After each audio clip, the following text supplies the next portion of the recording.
So, hi everyone. I just wanted to share some thoughts. There's been, after the Twitter space over the weekend, there's been more discussion about what might be happening in California in terms of even beyond Diablo Canyon. I think there's a lot of people thinking what could be happening and hopefully is happening is a very seismic shift and what might happen after that, because we definitely need a lot more clean energy. And as important as keeping Diablo Canyon is, in reality, just on its own, it's not nearly enough. So I want to throw out. I've actually suggested kind of as a moving the Overton window strategy about building additional units at Diablo Canyon as it was originally intended to a long time ago. And I think there's still a case for that. But I think there's actually some interesting arguments. And it's actually something people on the anti-nuclear side are admitting, that they feel that this is not just about that if Diablo Canyon stays open, that opens up a huge shift in policy that goes beyond just keeping the Diablo Canyon 1 and 2 operating. Um, and one of the interesting places where this is coming up is at San Onofre, the anti-nuclear advocates in that area geographically, which is actually somewhat remote from any. It's in the middle of a military base and state park. If you actually go to the physical site, there's a highway that runs very close to it, Interstate 5.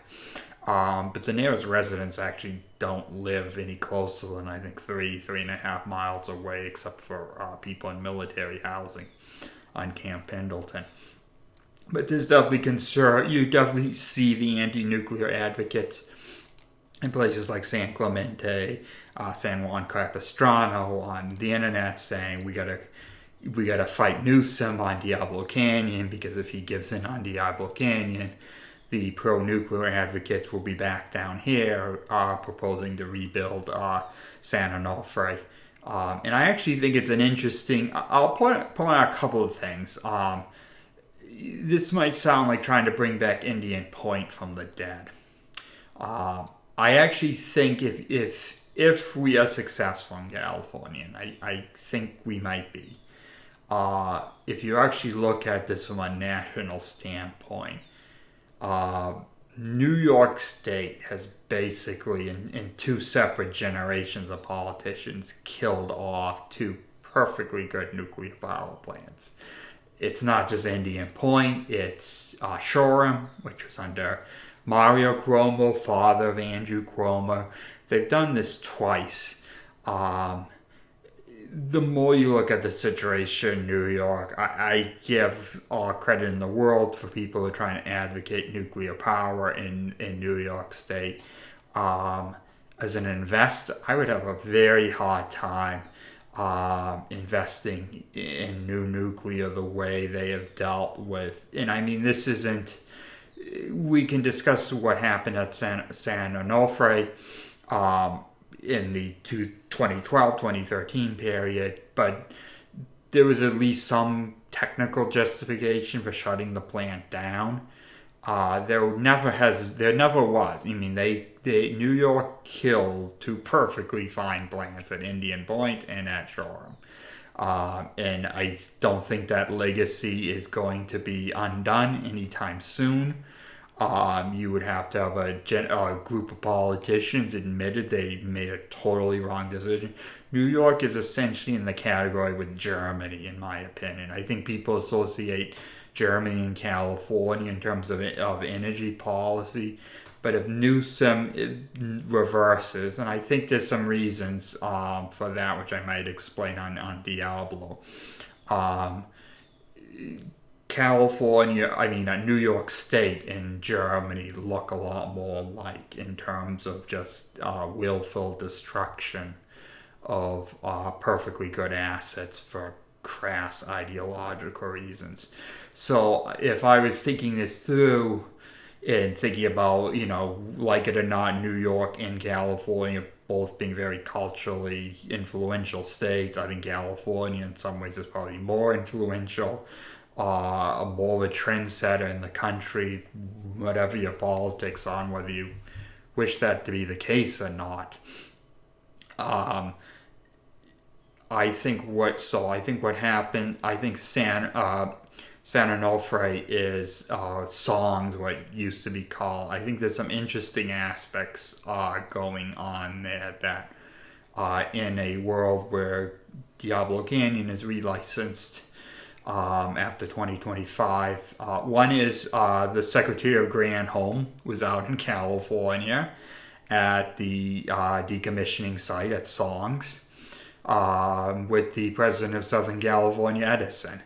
And I thought it was interesting. Normally, it's about the spent fuel storage issue there and what the Biden administration is maybe going to do about it. But I thought it was interesting to see Southern California Edison CEO praise the Biden administration's policies on nuclear, which really, in my opinion, on actually not that much of a policy, but I interpret that as being that Southern California Edison is still in favor of nuclear as an energy source, and I think this was only about a month ago. So this coming from Southern California Edison, which is kind of the second big utility company in California after PG&E, I think probably reflects not just I think a change in corporate view at SCE that is reflective of what's going on between PG&E and the state and governor's office. That this is something behind the scenes is being talked about in California energy circles. So a couple of things to keep in mind with songs. Abbreviation for San Onofre nuclear generating station.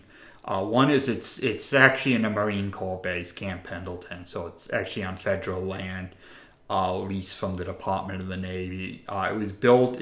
There's already been multiple units built and decommissioned. There was actually a Unit 1. What's being decommissioned now is Units 2 and 3. One was decommissioned a while back in the 1990s, and where that Unit 1 used to be is actually now where the spent fuel storage area is. It was originally built on a 60-year lease, in theory the land would revert back to the federal government, but it's been acknowledged that I believe the original lease term ends in the year 2024. There's going to have to be a lease renewal, and everyone's clear about that because of the spent fuel, because of the transmission assets. So the SCE has been quite clear that all that needs to be is going to stay on site for a permanent amount of time. Much of the structural changes to the land, the breakwater, all that's staying to permanently in some sense. And in terms from the Navy's perspective, the land use, it's on a military base, but in a section of the base it's accessible to the public. It's bounded by state park on both sides, a very large state beach that goes for miles in each direction, north and south. So there's not exactly a lot of other things that can be done with the land. And like I said, unlike with, let's say, at Indian Point, where you have Entergy and Holtec, which is this kind of Grim Reaper entity and nuclear decommissioning, Southern California Edison is remaining fairly involved in the process there. And like I said, so I think I mentioned before, Southern California Edison, it still owns a partial share of Palo Verde nuclear in Arizona. So here's where I think there's some things to keep in mind. One is California's never really replaced the power songs produced. The transmission grid is very much configured to have that as a load, as a generation resource in the Southern California basin, so the area of Los Angeles, Orange County, that's kind of ringed by mountains on all sides.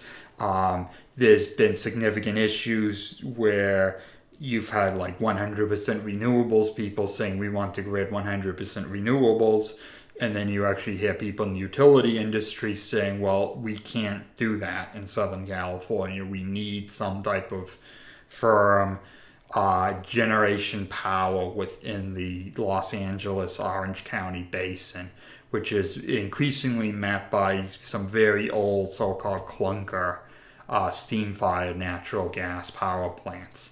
And we can't do without those plants. And there's really, I mean, yes, there's some talk of battery storage and things like that, but the grid is very much configured that there needs to be a significant amount of generation resources in the LA basin. And it's kind of similar in some ways to Pickering in the greater Toronto area, but I think actually the issues in Los Angeles are worse. Pickering, at least you have a newer plant in Ontario, Darlington, that's somewhat further away from Toronto, but not like hundreds of miles away.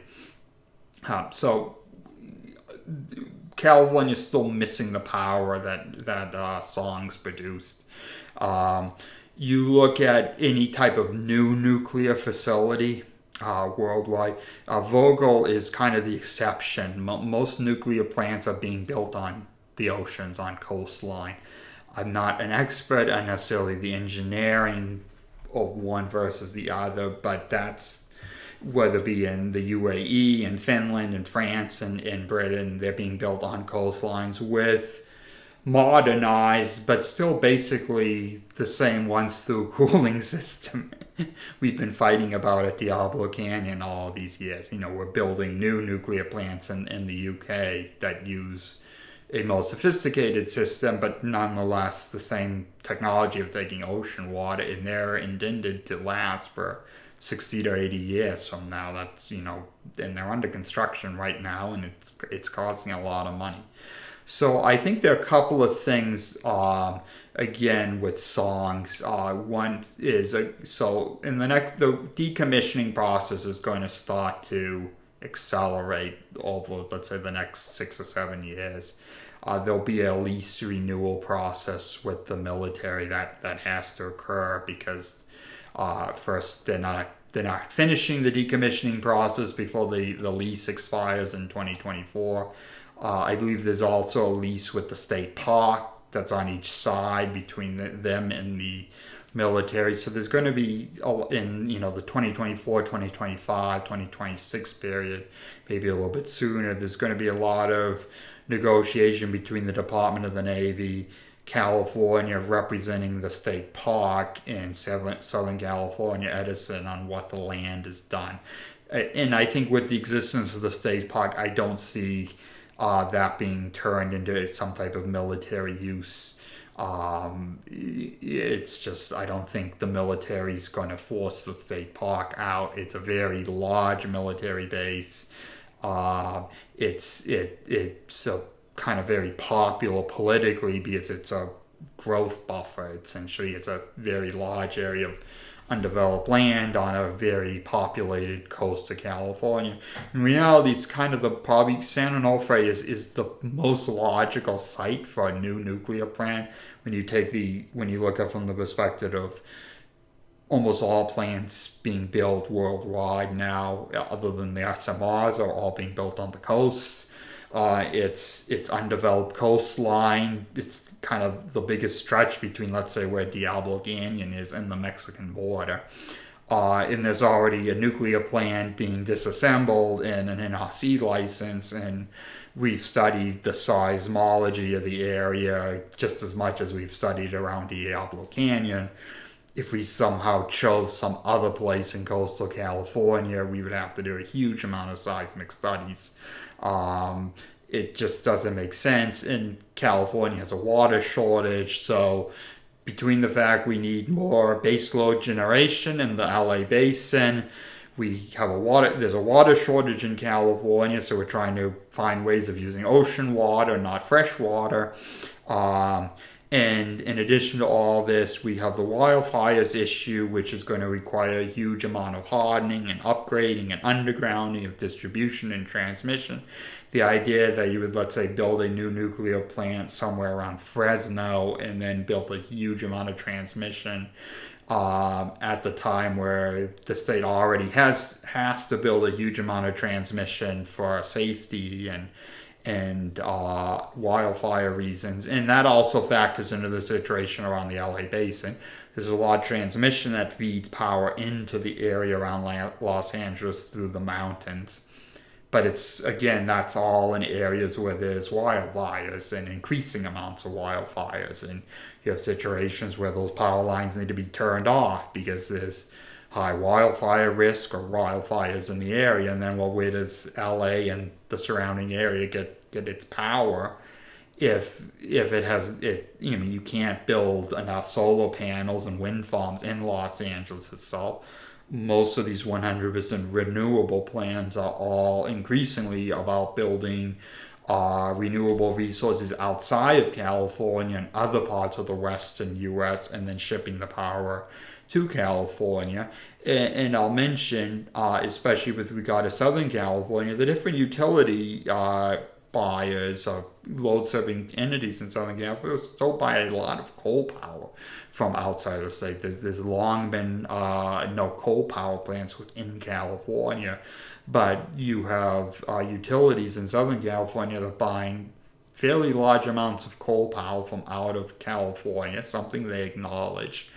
And their replacement plan is to buy natural gas powered electricity from outside of California later in this decade. So if you're trying to get to like net zero, those really aren't long-term plans. I give, especially LADWP, which is the large municipal utility, I give them the benefit of the doubt that they've tried to stay away from the whole deregulation of electricity in California and have tried to run themselves as kind of on its own as a traditionally vertically integrated utility, but much of their resources comes from coal and natural gas power generated outside of California, transmitted into the state, often by power lines. In fact, LADWP owns and constructed that extend all the way outside of the state of California to these resources in places like Utah and Arizona. But nonetheless, that's kind of the situation we're in. So there are a couple of, if I just to throw out some completely hypotheticals on what might be an interesting idea at songs. One is the original. First, we have a general problem in the U.S. We don't know how to build nuclear power plants. We don't really have the workforce. We have some of our workforce at Vogtle, but that's going to be kind of dying off unless there's another plant built somewhere else in the U.S. And right now, that doesn't really seem to be happening. I think Georgia, if you talk to Tim Eccles on Twitter, has been quite clear that they would want substantial federal guarantees to build another Vogtle in Georgia. There's been some discussion in Florida. I think it's wishful thinking. I was more positive about plans in Florida.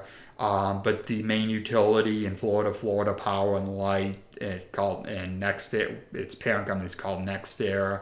It's very heavy into renewables, both in Florida and outside of Florida, both wind and solar. I just don't see, I think they've made a corporate decision, kind of like PG&E pre-bankruptcy, to go away from nuclear. They have nuclear plants already in Florida, like Turkey Point. They own Seabrook in New England. I unfortunately don't see them going down that road further. I think they've done very well in the eyes of Wall Street in terms of having a very sharply rising share price. And the other thing with California is they're kind of slowly undoing deregulation of the 90s. They have community choice aggregation, which is kind of this last relic. One of the CCAs went out of business last summer.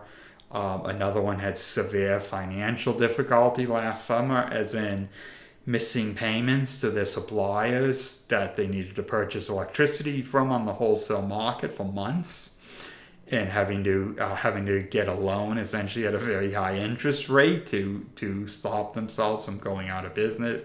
That doesn't. I wouldn't. There's going to be, I think, more CCAs to drop, and I think as soon as this summer.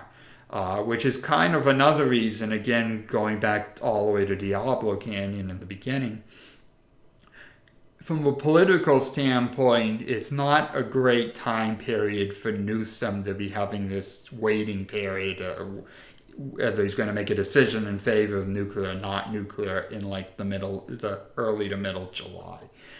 Because, who wants to be, if you're in Newsom's position, who wants to come out on, July 7th or whatever and say, nope, we thought about it, we're closing Diablo Canyon, we oppose nuclear, and then the next day there's a huge heat wave and you have rolling blackouts.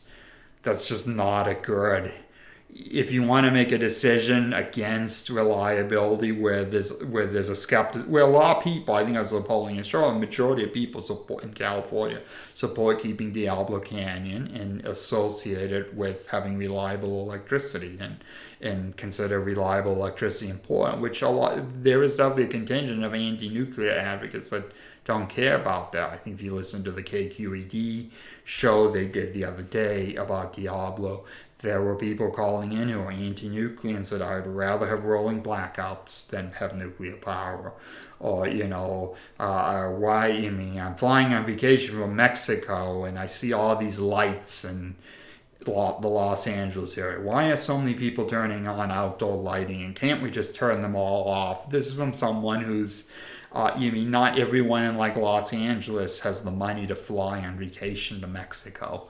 And need, outdoor lighting for safety and security reasons. It shows you how some of these, and there's other people I thought was interesting on the call-in show who were like, I would rather use fossil fuels than nuclear. But there are a lot of pro-nuclear people calling in to what was essentially an NPR call-in show. So there's a constituency for nuclear, and those people I think are going to be very unhappy. It's not. I don't think it would be a good timing for Newsom. If you're Newsom and you want to make this, if you want to come out and reiterate you're against nuclear, you kind of want to do it when it's not that close to an election, when the weather's fairly calm, there's not a shortage of power, when energy prices are like artificially low. You don't want to do it on a hot summer day when the power starts going out 5 minutes after you make the announcement. So that's actually a reason I feel the politics. If you're Newsom and you want to still stay against nuclear, you probably want to find a way to delay this decision again.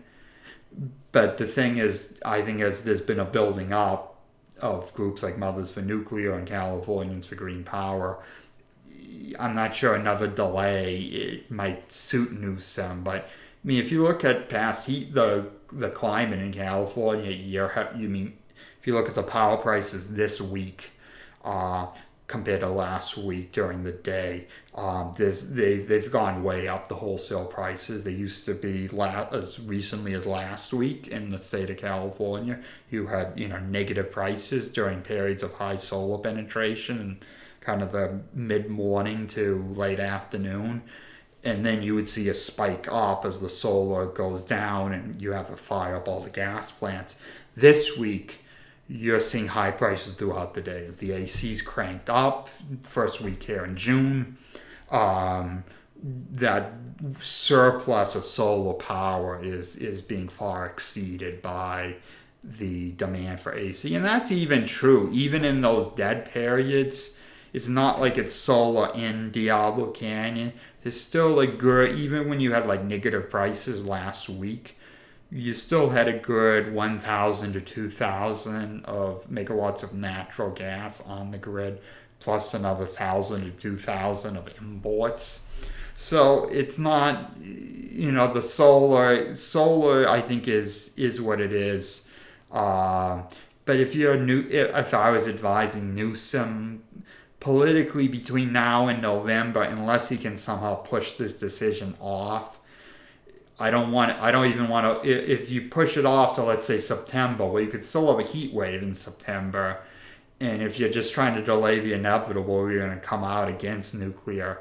Well, you don't want, if you wait till September and you come out against nuclear again, and then there's a huge heat wave and you have rolling blackouts. Well, now you're just 2 months from an election instead of 4.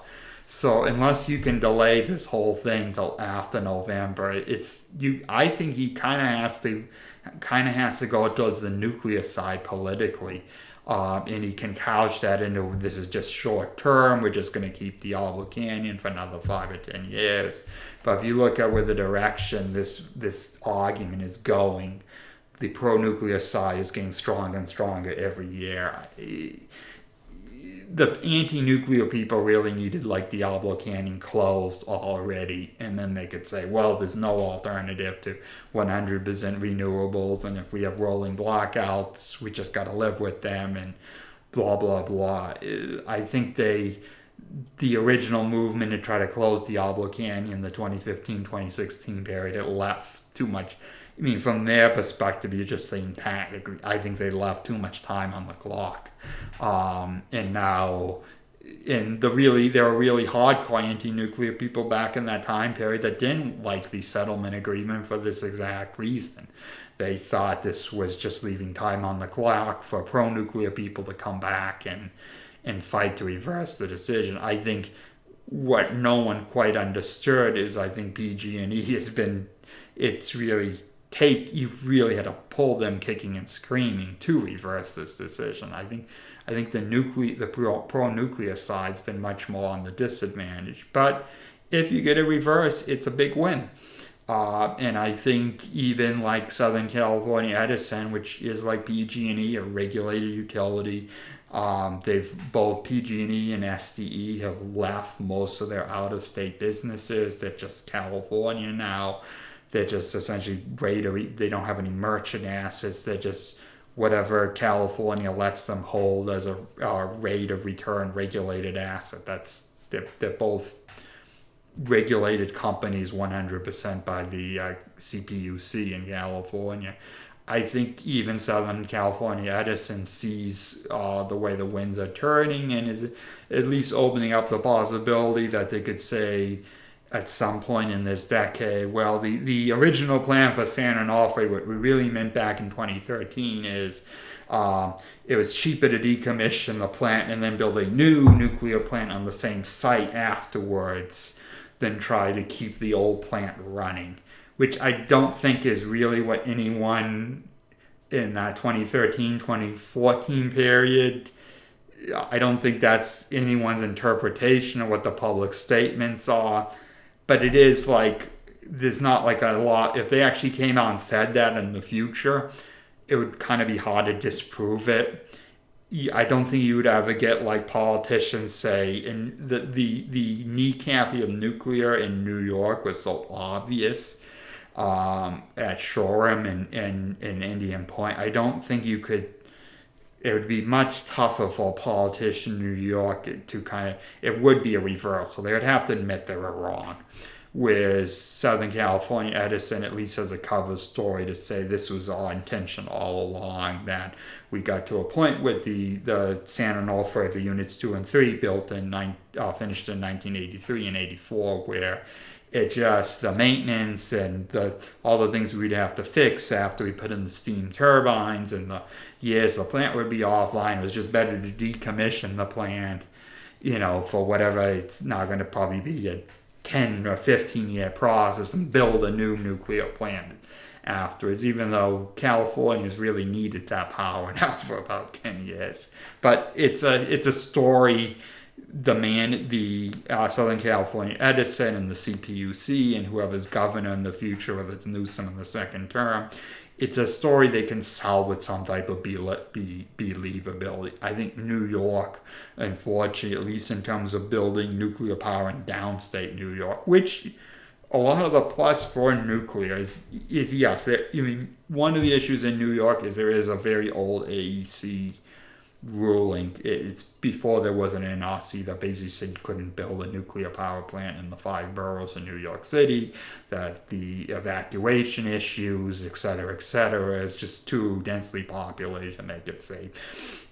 I know people disagree with that, but it is a fact, and that's kind of been used to push away nuclear power anywhere in roughly downstate New York.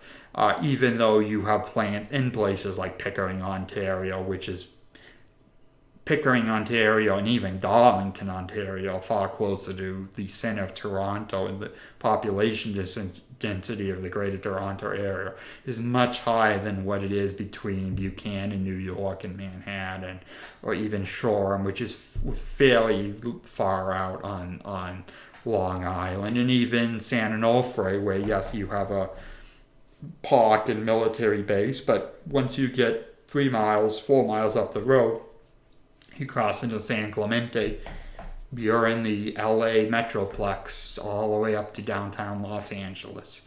It's, a very populated area. But I do think that, so one of I think the key things at San Onofre, it's even more important than Diablo Canyon. California is a cultural trendsetter.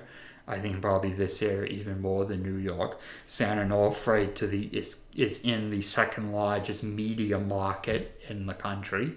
No offense to San Luis Obispo, SLO is considered its own media market, separate from Los Angeles and San Francisco, and is small to medium size place when you actually run the numbers. Where San Onofre is really it's probably the best place closest place and best place you can build a nuclear power plant to downtown Los Angeles, when you think about all the factors of land use and development and things like that. So I think there could be an interesting angle there, and I wouldn't necessarily think it's fanciful pie in the sky. I know Michael Schellenberger, who as I think many people know, is a pro-nuclear advocate. He is, as part of his campaign, he is calling for the return of nuclear power at songs. I don't think the alternative, the idea of making the state beach there, the state park bigger, it's a very big state park. It goes on for like 6 or 7 or 8 miles. I would caution anyone that hasn't been there. If you go way down to the end, it's kind of known unofficially as kind of a clothing optional beach. Just be forewarned if you've never been to the state parks, or if you drive down the road past the power plant way down towards the end. That might be something you might be surprised at, but that's kind of an unofficial thing I discovered the one time I went there.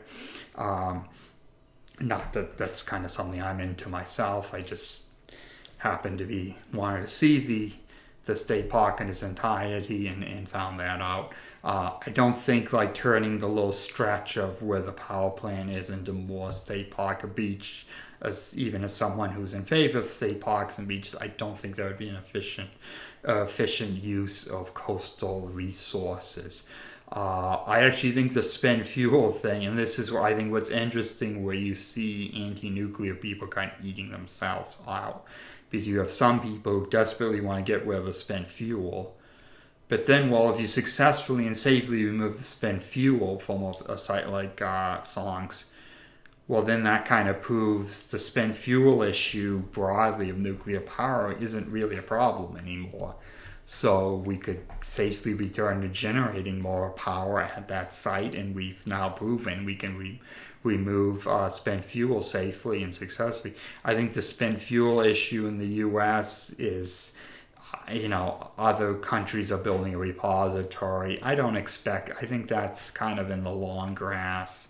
I don't think the spent fuel is being removed from San Onofre anytime soon, or any of these other plants, some of which have been decommissioned now for way over 20 years, some of the places in New England and on the East Coast. So that's just my thoughts on kind of an interesting angle. in terms of what comes next in California, and particularly nuclear. I think California is a trendsetter. I think this is a big decision, what happens in California. The fact that Newsom is even open to this, I think there's a huge difference between that and you look at what's happened in New York State, where the position in New York State is actually, if you look at Andrew Cuomo, his father Mario Cuomo, the history there, New York State New York State reminds me much more of the situation in Germany, where it's just this ideological hatred of nuclear power, especially anywhere close to New York City, remotely close. And again, I think it's interesting where, in California, we're having this discussion, and I think it could be a national trend. So that's it for now. Again, this is the type of thing I wouldn't want to spend 30 minutes talking about on a Twitter space. It's better than that. People suggested to me to try to make sure you can have question and answer. But if you're thinking about what goes next, and this is kind of something difficult to explain in just on 250 characters on Twitter, I think there's some interesting things to look at, the possibilities at the San Onofre site.